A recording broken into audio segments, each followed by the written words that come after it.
Environnement, on en parle également dans ce journal. Le 3 mars dernier, notre pays, à l'instar de la communauté internationale, célébrait la journée mondiale de la vie sauvage. L'avenir des éléphants est entre nos mains.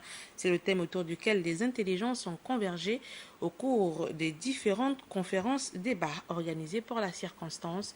Cabrel, Guilain Lemami et Jean-Pierre Moussouami nous font le point.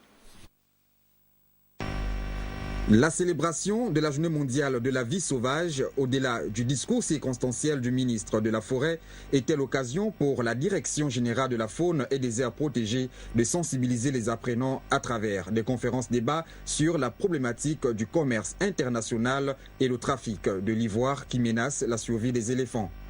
Outre les conférences débats, une visite de l'arboretum de Siban était organisée à la faveur des élèves du lycée Monseigneur Bessieux. Objectif, montrer aux apprenants la contribution des pachydermes sur le plan écologique et leur importance sur le plan économique dans le cadre du développement de l'écotourisme au Gabon. Moi, j'ai jamais mis pied dans une forêt, donc c'est une première pour moi. Je suis très content et je suis ravi de partager ça avec mes collègues de classe. J'ai retenu que le Moabi était l'arbre essentiel qui nous permettra en fait de protéger les éléphants. En dehors de l'éléphant, il fallait aussi protéger la forêt entière parce que sans forêt, il y a une détérioration de Djima, ce qui pourra mettre en péril la vie des hommes. L'objectif de la Direction générale de la faune et des aires protégées a été atteint cette année.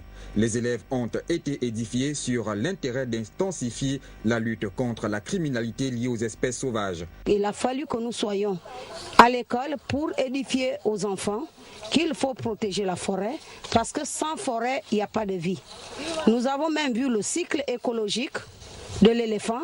On a vu que l'éléphant arrivait dans la nature, il se nourrissait et après il pouvait déféquer et ce bouse pouvait aussi se transformer en végétation.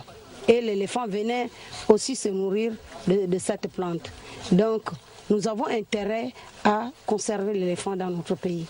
L'année prochaine aura lieu la Journée mondiale de la forêt avec un autre thème.